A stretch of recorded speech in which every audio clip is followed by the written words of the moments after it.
안녕하십니까. 장례박사 백성인입니다. 여러분, 만약에 갑자기 가족이 상을 당하게 되면 가장 먼저 무엇부터 해야 한다고 생각하십니까? 선뜻 대답이 생각이 안 나죠. 실제로 상을 당하게 되면 경황이 없습니다. 당황해서 무슨 일을 어떻게 할지 몰라서 한참을 허둥지둥대고 시간만 보내게 됩니다. 그러니 병원이나 장례식장 또는 상조사에서 시키는 대로 질질 끌려 다닐 수밖에 없습니다. 불필요한 절차를 권유받을 수도 있고 비용을 낭비할 수도 있습니다. 장례 절차에 대해서 기본적인 것 몇 가지만 알고 있어도 갑자기 큰 일을 당할 때 당황하지 않고 시간과 비용 낭비하지 않고 효율적인 대사를 치를 수 있습니다. 그런 의미에서 현대식 장례 절차 3일장 기준으로 해서 설명드리겠습니다. 그럼 첫째 날에 가장 먼저 해야 할 일은 고인을 장례식장으로 이송하는 일입니다. 병원 또는 요양병원에서 임종을 했을 때는 먼저 사망 진단을 받은 후에 앰뷸런스를 이용하여 장례식장으로 이송합니다. 상조회원일 경우에는 상조회사에 전화하면 됩니다. 비회원일 경우에는 장례식장에 연락을 하면 됩니다. 만일 집에서 임종을 했다면 얘기는 달라집니다. 장례식장에 연락을 하기 전에 평소 진료를 받던 병원에 먼저 연락을 해서 안내에 따라야 합니다. 이때 만약 사고사이거나 사인이 불분명할 때에는 경찰서에 먼저 연락해야 됩니다. 집에서 임종했을 때는 다급하니까 대개 119에 전화를 하게 됩니다.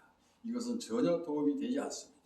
왜 그러냐면 119 긴급 출동 차량은 고인을 이송할 수 없다는 점을 반드시 기억하시기 바랍니다. 이렇게 해서 장례식장에 이송을 하고 나면 장례식장에서는 수시를 한 다음에 안치실에 모시게 됩니다. 그 다음 과정은 장례 상담을 합니다. 즉 빈소를 확정하고 입관시각, 출관시각, 발인시각 등을 협의해서 정합니다. 그리고 화장장 예약을 서둘러 해야 됩니다. 화장장 예약을 제때 하지 않으면 때로는 4일장이나 5일장을 치를 수도 있습니다. 원래 화장장 예약은 인터넷을 통하여 가족들이 직접 하도록 되어 있습니다만 그러나 쉬운 일이 아니죠. 장례식장에서 또는 상조회사 상조팀장이 예약을 대행해 주기 때문에 아무런 염려하실 바는 없습니다. 그 다음 빈소 재단 장식을 하고 이때 영정과 명패도 비치합니다. 이어서 발상 즉 부고를 합니다. 다음 음식을 주문하게 되죠. 장례식장에 사용하는 음식은 외부에서 반입할 수 없게 되어 있습니다. 그래서 장례식장에 부속되어 있는 식당에 음식 주문을 하고 이때 도우미도 몇 명이 필요할지 협의해서 요청을 하면 첫째 날 중요한 과정은 끝납니다. 이어서 조문 받을 준비하시면 되겠습니다. 자, 다음은 둘째 날에 해야 할 일에 대해서 설명드리겠습니다. 먼저 염석을 합니다. 소렴 대렴이라고 합니다. 고인에게 수의를 입힌 다음 관에 모시는 과정입니다. 즉 입관입니다. 입관이 끝나고 나면 성복이라 해서 가족들이 상복을 입는 마무리 단계입니다. 편의상 요즘 장례가 나면 첫째 날에 상복을 대개 입게 됩니다.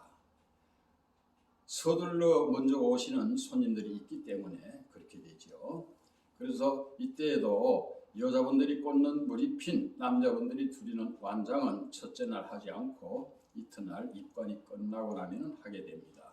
그래서 상주복을 완전히 갖춰 입었다 해서 성복이라 하고 성복이 끝나면 성복제를 올립니다. 성복제를 올리고 나서부터 조문을 받게 되는 것이 원래는 순서입니다. 이렇게 해서 둘째 날 중요한 과정이 끝나고 다음 셋째 날에 해야 할 일입니다. 영결식, 즉 출장 전의 출관 예절을 지내고 이제 고인을 장지로 모시는 과정, 즉 운구라고 합니다. 운구는 장용 버스를 이용할 수도 있고 고인 전용 리무진을 이용하기도 합니다. 장지에서 모시는 방법은 매장을 할 수도 있고 화장장을 할 수도 있습니다. 매장일 경우에는 하관을 먼저 하고 봉본자로 하고 또 종교별로 예식을 한 다음에 하산하면 됩니다. 만일 화장을 할 경우에는 화장 후에 안장지로 가게 되지요. 안장지는 보안당일 수도 있고 수목장이나 또는 잔디장 등 자연장일 수도 있습니다. 이렇게 해서 안장이 끝나면 3일장을 모두 마치게 됩니다. 감사합니다.